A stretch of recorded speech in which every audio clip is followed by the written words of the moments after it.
Alors, j'aimerais vous parler d'un piège sur la divergence. Hop, je lance le tableau vite fait. Et bah, j'étais prêt hier à vous faire une vidéo sur HelloFresh en disant on est sur un plus bas historique, on a une divergence, j'y vais. Et au moment où je lance le rec de la vidéo, je me rends compte qu'il y a un énorme problème sur cette divergence et que moi qui aime bien les divergences, et bah, je me suis fait un peu douiller avant de me rendre compte. Alors déjà, on va lancer le tableau qui est fait. Bam bam bam, c'est bon. Voilà, voilà, on sait que les divergences ça fait tac tac sur le RSI, il y a la ligne de coup et ça fait l'inverse. Bon là c'est l'inverse, là du coup là c'est sur RSI et ça c'est sur le cours.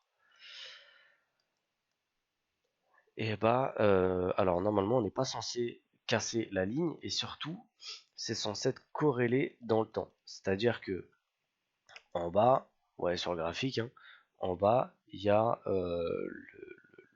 la temporalité où ça se passe. Et en fait, et bah pile au moment, on va faire comme ça. Je suis pas super pressé avec mes mains, mais on va essayer de s'en sortir.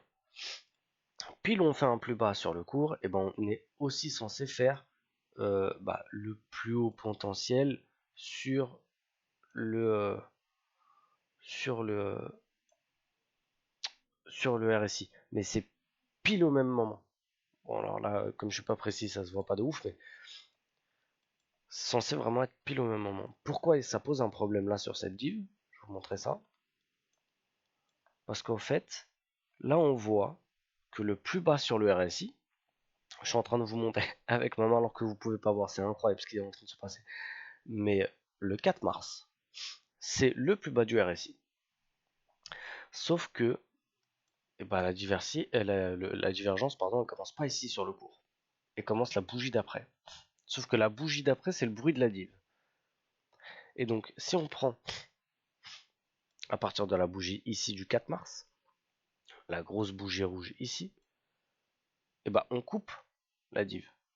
Ça marche pas. On coupe la bougie d'après. Ça marche pas.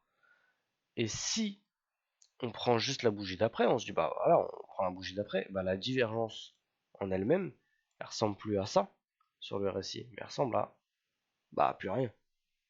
Elle ressemble à ça du coup. Et donc, en regardant vite fait, bah ça peut être trompeur, machin, tu peux passer à côté. Par contre, quand tu zoomes, et bah tu te rends compte qu'en fait c'est pas une divergence dans les règles. Ça veut pas dire qu'elle va pas forcément marcher, mais si on prend vraiment la bougie d'avant, on coupe le RSI, on coupe la bougie, et donc c'est plus vraiment une divergence dans la méthode. Voilà pour... je voulais partager ce truc-là, des fois, parce que ceux qui se rappellent de l'histoire téléperformance, c'est un petit peu dans le même délire. C'est un peu dans le même délire de épaule, tête, épaule, mèche, ligne de cou, baissière, tac, euh, tendance baissière, ligne de cou baissière, tendance haussière, ligne de cou haussière. C'est un peu dans le même délire. Si on commence à mélanger les trucs, forcément ça marche pas.